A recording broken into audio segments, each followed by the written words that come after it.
నమస్తే. ఈరోజు న్యూస్ అనాలిసిస్‌లో ముందుగా 'దిశ' పేపర్‌లో వచ్చిన వార్తలను చూద్దాం. నరమేధం. జమ్మూ కాశ్మీర్‌లోని పహల్గామ్‌లో టూరిస్టులపై ఉగ్రదాడి, 26 మంది మృతి. 26 కాదు, ఇప్పుడు 30కి పోయిందట. దాడి చేసిన వారిని వదిలిపెట్టమని మోడీ అంటుండు. సౌదీ పర్యటన రద్దు చేసుకొని వెనక్కి. హుటాహుటిన కాశ్మీర్‌కి వెళ్ళిన అమిత్ షా సమీక్ష. దేశ భద్రతే ముఖ్యమని కాంగ్రెస్ పార్టీ చెబుతుంది. Trump, Putin, JD Vance, CM Revanth సంతాపం. దాడి వెనక పాకిస్తాన్ కుట్ర ఉంది. ఐడీలు, పేర్లు అడిగి మరీ ఒక వర్గం టార్గెట్ అటాకు. క్లోజ్ రేంజ్లో తుటాలు వర్షం.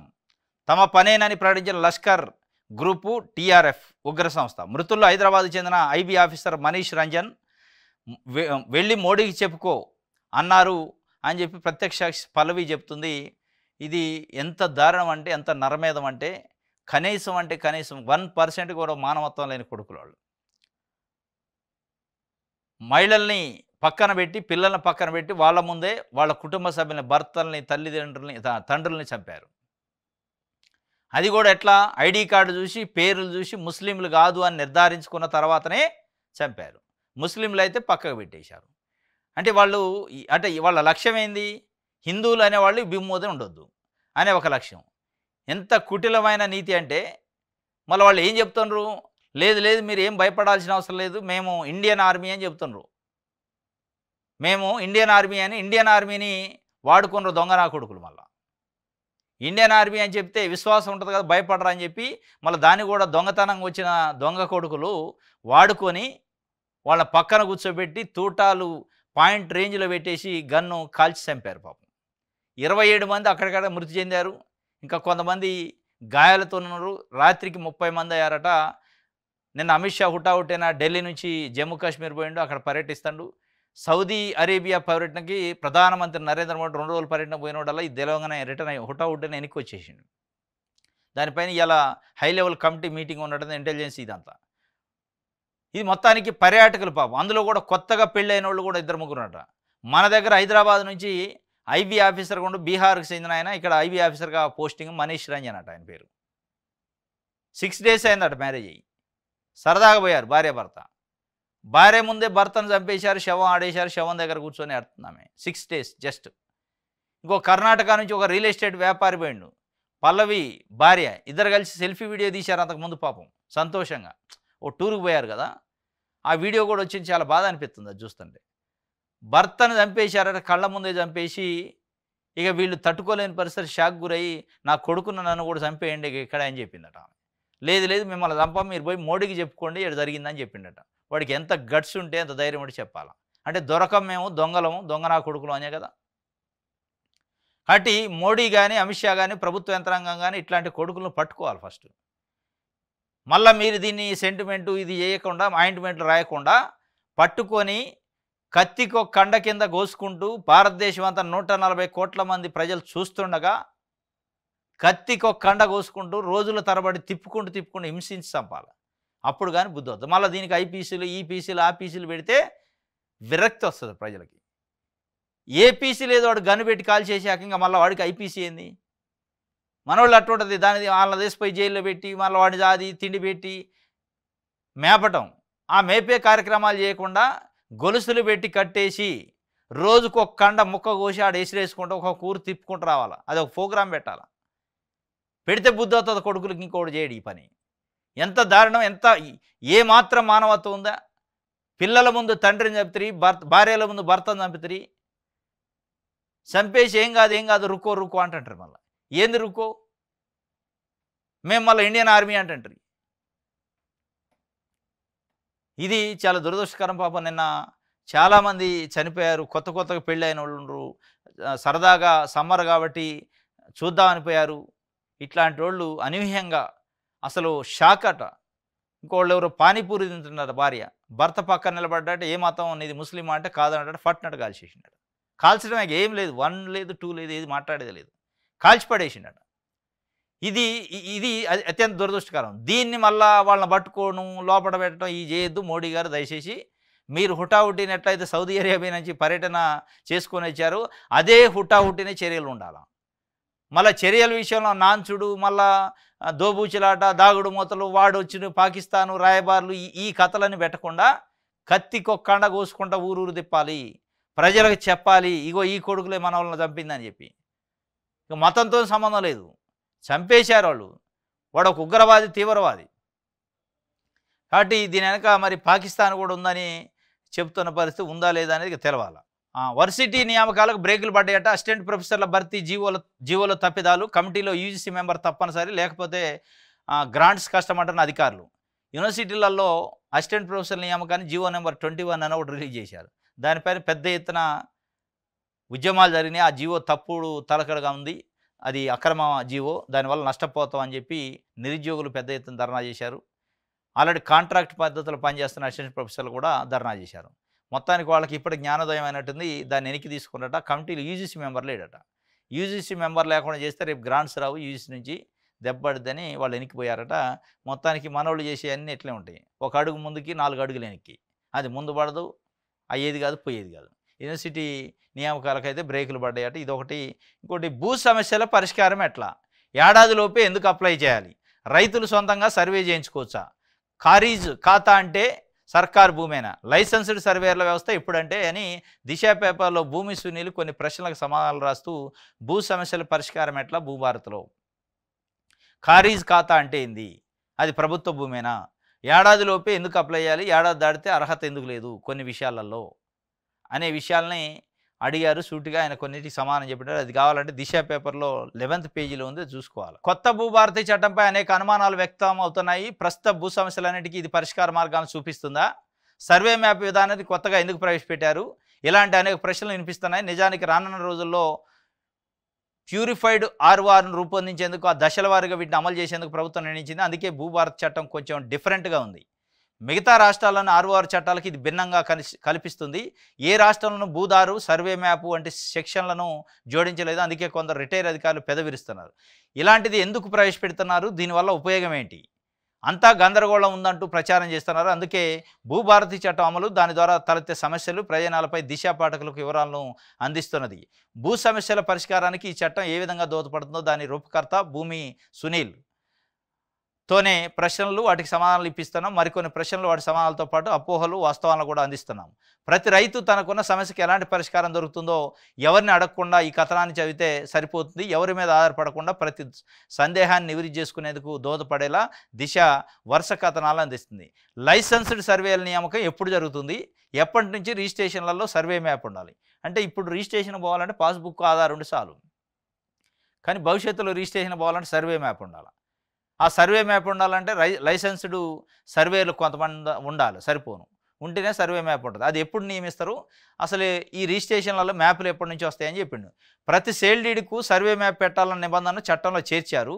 ఇది డిస్ప్యూట్ ఫ్రీ ల్యాండ్ మార్చేందుకే ఉపయోగపడుతుంది. క్రమేణా అన్ని ల్యాండ్స్ పార్సిల్ విస్తీర్ణం, బౌండరీస్లో ఎలాంటి వివాదాలు లేకుండా మారుతుంది. కర్ణాటకలో సక్సెస్ అయింది, తెలంగాణలో కూడా ఇది అమలు చేసేందుకు భూభారతిలో పొందుపరిచాం. అయితే ఇప్పటికిప్పుడు దీన్ని అమలు చేయడం కష్టం.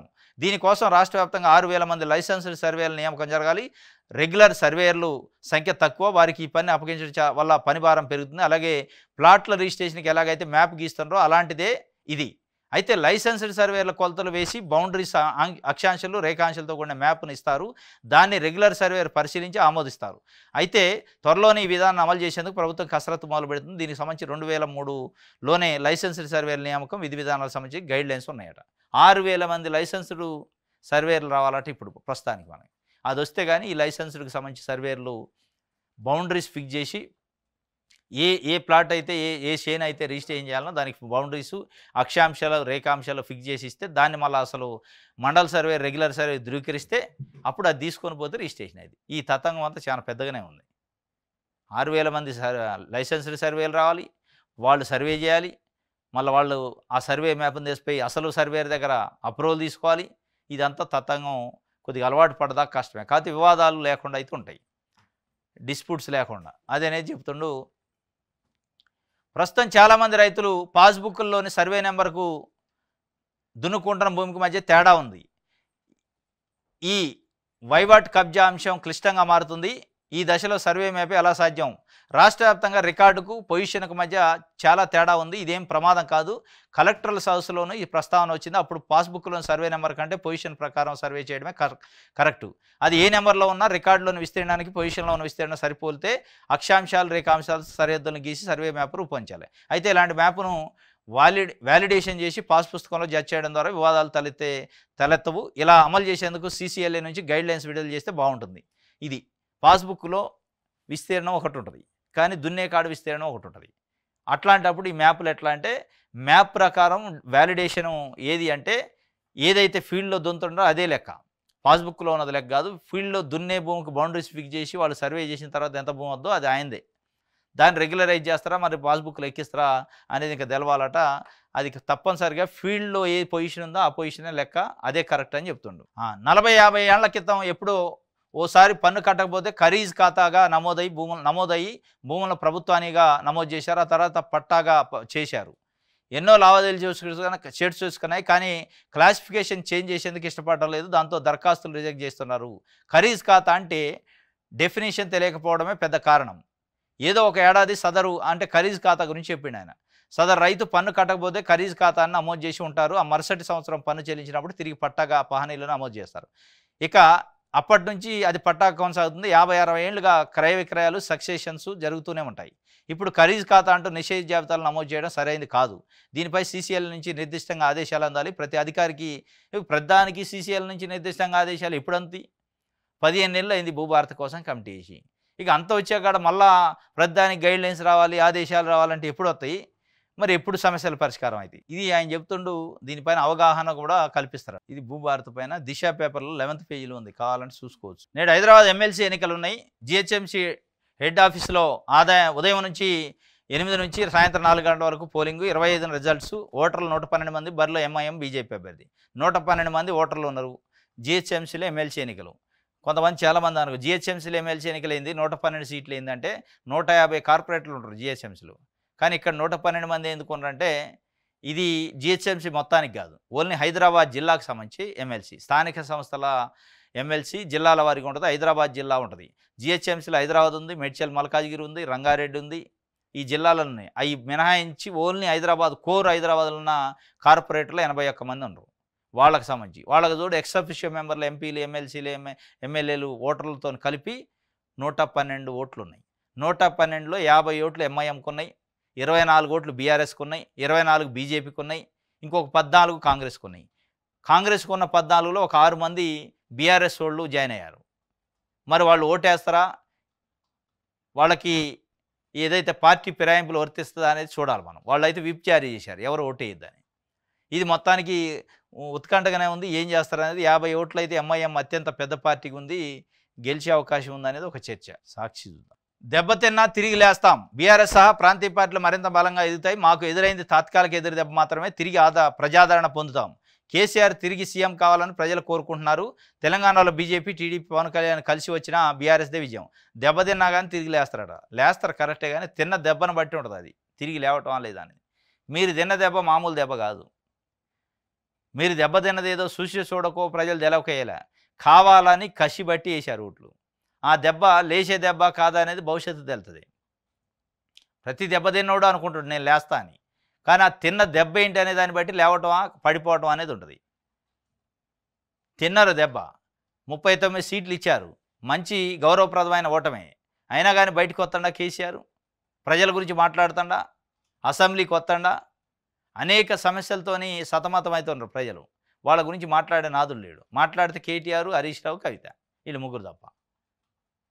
కాబట్టి దెబ్బ తింటే లేవచ్చు, కానీ ఆ లేచే వ్యవహారం ఏంటంటే ఆ దెబ్బ ఏం తగిలింది, ఎంత దెబ్బ అనే దాన్ని బట్టి ఉంటుంది. పెళ్ళైన 6 రోజులకే 100 ఏళ్ళు నిండాయి. కాల్పుల్లో భర్తను కోల్పోయిన నవవధువు పాపం పెళ్ళయిందట, 6 రోజులైంది. భర్త డెడ్ బాడీ పక్కన కూర్చొని రోధిస్తుంది ఆమె. కొడుకులు చంపేశారు. రైట్. ఆంధ్రప్రదేశ్ పాపులారిటీపై లీడర్ రూమరు, సొంతవారి విషప్రచారం, పథకాలపై నేతల వివాదాస్పద వ్యాఖ్యలు, తలనొప్పిగా మారిన వ్యవహారం. ఎందుకు ఇలా చేస్తున్నారు? పార్టీకి నష్టం జరుగుతున్నా మారరేం. కాంగ్రెస్ ఇన్ఛార్జి మీనాక్షి ఆక్రోశం వ్యక్తం చేసింది. పాపులారిటీ పైన లీడరు రూమర్ చేస్తుండట. పాపులారిటీ కోసం రూమర్ ఏంటంటే కాంగ్రెస్ పార్టీలో ఉన్న నాయకులే కాంగ్రెస్ పైన విమర్శలు చేస్తున్నారట. బాధ ఏందంటే పొలిటికల్ అంటే అధికారంలోకి వచ్చి 15 నెలల కాలంలోనే ప్రభుత్వం అప్రతిష్టకు గురైందని జరుగుతున్నది. పార్టీ వ్యవహారాల ఇన్ఛార్జి మీనాక్షి నటరాజన్ గుర్రుగా కార్యకర్తలు ఆ విధమైన ప్రచారం చేస్తున్నారంటే ప్రతిపక్ష పార్టీల నైజం కాబట్టి విమర్శలు, ఆరోపణలు చేస్తున్నారని సర్దుకుపోవచ్చు. కానీ సొంత పార్టీకి చెందిన కొంతమంది నాయకులు, కార్యకర్తలే రుణమాఫీ జరగలేదని, అందరికీ రైతు భరోసా రాలేదని, నిరుద్యోగ సమస్య ఉందని, అవినీతి పెరిగిందని ఇలా పలు రకాలుగా వ్యాఖ్యానించడం వల్ల పార్టీకి, ప్రభుత్వానికి నష్టం కలుగుతున్నదనేది ఆమె ఆగ్రహం వ్యక్తం చేశారని తెలిసింది. దానిపైన కాదు మీరు ఆగ్రహం వ్యక్తం చేయాల్సింది. మీరు దేనిపైన చేయాలంటే రుణమాఫీ అసలు ఎంతమందికి అయింది, ఎంతమందికి కాలే, ఎందుకు కాలే, దానిపైన మీరు ఆగ్రహం వ్యక్తం చేయాలి. వాస్తవంగా రుణమాఫీ కొంతమందికి కాలేదు కాబట్టి కాలేదని చెబుతారు. అందులో కాని జాబితాలో కాంగ్రెస్ నాయకుడు ఉంటే కాంగ్రెస్ నాయకుడు కూడా చెప్తారు కాలేదని. రైతు భరోసా రాలే, దాంట్లో కాంగ్రెస్ కార్యకర్త ఉంటే నాకు రాలేదని చెబుతారు. తప్పే ఉంది అందులో? మీ ఆవేదన దానిపైన కాదు. ఎందుకు మనం ఒక ప్రోగ్రామ్ తీసుకుంటే సక్సెస్ఫుల్గా చేయలేకపోతున్నాం, మధ్యలో ఎందుకు ఆపుతున్నారు? నిరుద్యోగ సమస్య పైన కూడా మాట్లాడొద్దు అంటున్నారు. ఎందుకు మాట్లాడరు? మాట్లాడతారు. కాంగ్రెస్ పార్టీలో ఆ స్వేచ్ఛ ఉంటుంది. ఇవాళ రైతు రుణమాఫీ ఫెయిల్యూరు, రైతు భరోసా ఫెయిల్యూర్ ఇచ్చారు. 21,000 కోట్లు ఏ పార్టీ ఇవ్వాలి రుణమాఫీ, వాస్తవం అది. కానీ మీరు చెప్పిన మాటలకి చేసిన పనికి పొంతం లేదు కాబట్టి ఆడ వ్యతిరేకత వచ్చింది. దాంట్లో 100% 21,000 కోట్లు ఎట్ ఏ టైం రుణమాఫీ చేసిన చరిత్ర కాంగ్రెస్కే ఉంది, దాంట్లో డౌట్ లేదు. కానీ మీరు అన్న హామీ ఏంది? 2 లక్షల వరకు రుణాలు ఉన్న వాళ్ళందరికీ మేము మాఫీ చేస్తాం, పైన ఉన్నాయి మీరు పే చేసుకోండి అన్నారు. ఇప్పుడు అడ్డంగా అబద్ధం ఆడుతుంది. 2 లక్షల పైన ఉన్న వాళ్ళకి మేము ఇస్తున్నాను లేదు, ఇయ్యం కూడా, ₹1 కూడా అంటారు. మరి వ్యతిరేకత రాకపోతే ప్రచారం చెబితే ఏం చేస్తారు? రూమర్ ఏముంది అందులో? నిజాలు అయ్యి, పచ్చి నిజాలు. రైతు భరోసా మార్చి 31 వరకు ప్రతి రైతుకి రైతు భరోసా వేస్తాం 100% అంటారు. ఇలా ఏప్రిల్ 22, 23కి వచ్చినాం, వేయలే అనరా? మరి 3 ఎకరాల వరకు వచ్చింది, మిగతాయి రాలే. అది రూమర్ అంటే ఇది వాస్తవమే కదా. ఉద్యోగాల భర్తీ 6 గ్యారంటీల్లో 2 లక్షల ఉద్యోగాలు ఫస్ట్ ఇయర్లోనే వేస్తామన్నారు. 1 ఇయర్ అయిపోయింది, 50,000 కూడా వేయలే. అది రూమరా? నిజం కాదా? కాబట్టి నిజాలు రూమర్ ఘాట్ల ప్రచారం, నిజాలు అయితేనే, ఆ నిజాలు ఎందుకు ప్రచారం అయితేనే అసలు ఇంత పచ్చి నిజాలు ఎందుకు ఉన్నాయనేది మీ దానిపైన సమీక్ష చేయాలి. మీనాక్షి నటరాజన్ గారు ఈ నిజాలు ఎందుకు వచ్చినాయి, అసలు ఇంత మనం అబద్ధం ఎందుకు ఆడినాం, అది ప్రజల్లో అబద్ధం అని తెలిసేదాకా ఎందుకు వచ్చింది, మనం ఎందుకు చేయలేకపోయినాం అనే పద్ధతిలో మీరు ముఖ్యమంత్రిని, మంత్రివర్గాన్ని అడగాల. హీరో మహేష్ బాబుకి ఈడీ నోటీసులు ఇచ్చిందట. 27న విచారణకు రావాలని పిలుపు. స్థిరాస్తి అక్రమాల ఆరోపణలు ఉన్న సురానా డెవలపర్ సంస్థకు మహేష్ ప్రచారం. పారితోషికంగా 5,95,00,000 తీసుకుంటాడు. దాంట్లో 2.5 కోట్లు నగదుగా చెల్లింపు. ఇటీవల సురానా ఆఫీసులో ఈడీ సోదాలు చేసింది. రియల్ ఎస్టేట్ రంగంలో అక్రమాలు చేశారనే ఆరోపణల నుండి సురానా అనే కంపెనీ, సూర్య డెవలపర్స్ కంపెనీలపైన ఈడీ సోదాలు చేస్తే కొన్ని డాక్యుమెంట్స్ దొరికినాయట. ఆ డాక్యుమెంట్లో మహేష్ బాబు, సినీ నటుడు మహేష్ బాబుకి 5,90,00,000 రూపాయలు ఇచ్చినట్టు ఉందట. దేనికి ఇచ్చారంటే ఆయన ఒక యాడ్ చేసిండట. ఆ యాడ్ కోసం పారితోషికం ఇచ్చారట. 2.5 కోట్లేమో క్యాష్, మిగతా దాంట్లో ఆర్టీజీఎస్లో ఇచ్చారట. దేనికి ఇచ్చారో అసలు ఆ యాడ్ ఏంది, వాళ్ళు చేసిన అక్రమాలు, వాళ్ళు చేసిన స్థిరాస్తిలో చేసిన అక్రమాలకు సంబంధించి మీరు యాడ్ ఇచ్చారు అని చెప్పి ఆయన ఇన్వెస్టిగేషన్కి 27 రోజులు రమ్మని ఈడీ పిలిచిందట. మొట్టమొదటిసారి అనుకుంటే నాకు తెలిసి సినీ నటుడు మహేష్ బాబు అంటే ఇన్వెస్టిగేషన్ పోలీస్ ఆఫీసర్ల నుంచి ఎదుర్కొంటుండో. గతంలో డ్రగ్స్ దీంట్లో చాలామంది పోయారు, కానీ ఈయనకి ఎక్కడ పోలే, ఫస్ట్ టైం. ఇప్పుడు మహేష్ బాబుకి అయితే వచ్చిందట. దానికి సంబంధించి 27వ రోజు హాజరవుతారట. హుజరాబాద్ ఎమ్మెల్యే కౌశిక్ రెడ్డి పైన కేసు నమోదైందట. గ్రానైట్ వ్యాపారిని డబ్బుల కోసం బెదిరించినట్టు ఆరోపణలు ఫిర్యాదు చేశారట. హుజరాబాద్ ఎమ్మెల్యే పాడి కౌశిక్ రెడ్డిపై సోమవారం కేసు నమోదు చేసినట్టు సుబేదారి సిఐ పి సత్యనారాయణ రెడ్డి తెలిపారు. హనుమకొండలోని ఎక్సైజ్ కాలనీలో నివాసం ఉంటున్న కట్టా మనోజ్ రెడ్డిని హుజరాబాద్ నియోజకవర్గంలో గ్రానైట్ వ్యాపారం ఇస్తుంటూ ఉంటాడు. ఈ క్రమంలో మనోజ్ రెడ్డికి ఎమ్మెల్యే కౌశిక్ రెడ్డి ఫోన్ చేసి 50 లక్షలు డబ్బులు ఇవ్వాలని బెదిరించినట్టు మనోజ్ రెడ్డి భార్య ఉమాదేవి ఇచ్చిన ఫిర్యాదుపై కేసు నమోదు చేసినట్టు సిఐ మంగళవారం తెలిపారు. ఆయన వివరాల ప్రకారం ఈ నెల 18న ఎమ్మెల్యే పాడి కౌశిక్ రెడ్డి మనోజ్ రెడ్డికి ఫోన్ చేసి 50 లక్షలు ఇవ్వాలని, ఇవ్వకుంటే కుటుంబ సభ్యులను చంపుతానని బెదిరింపులకు పాల్పడ్డాడు. దీనిపై ఉమాదేవి ఫిర్యాదుతో కేసు నమోదు చేసి దర్యాప్తు చేస్తున్నట్టు సిఐ తెలిపారు. తన భర్త మనోజ్ రెడ్డికి ఎమ్మెల్యే కౌశిక్ రెడ్డితో ప్రాణభయం ఉన్నట్టు ఉమాదేవి పోలీసులకు ఇచ్చిన ఫిర్యాదులు పేర్కొన్నారు. గతంలో కౌశిక్ రెడ్డి మనోజ్ రెడ్డికి పరిచయం ఉందని, ఈ విషయంపై దర్యాప్తు చేస్తున్నట్టు సిఐ తెలిపిండట. మనోజ్ రెడ్డి అని ఒక గ్రానైట్ వ్యాపారిని 50 లక్షలు అడిగిండట. ఇవ్వకపోతే లేపేస్తానండట. ఈ లేపేసేది అబద్ధం ఉండొచ్చు, కానీ డబ్బులు అడిగింది అయితే కరెక్టే ఉండొచ్చు.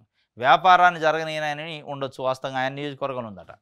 నీ వ్యాపారం ఎట్లా నడిపిస్తావో చూస్తా అని బెదిరించి ఉంటుంటే 50 లక్షలు అడిగిండట. దానికి సంబంధించి కేసు పెట్టారు పాడి కౌశిక్ రెడ్డి మీద. సుబేదారి వరంగల్ అంటే హనుమకొండలో ఉంటుంది సుబేదారి. ఇది ఈరోజు న్యూస్ ఛానల్స్. రేపు తాజా వార్తలతో తిరిగి కలుసుకుందాం. Thank you.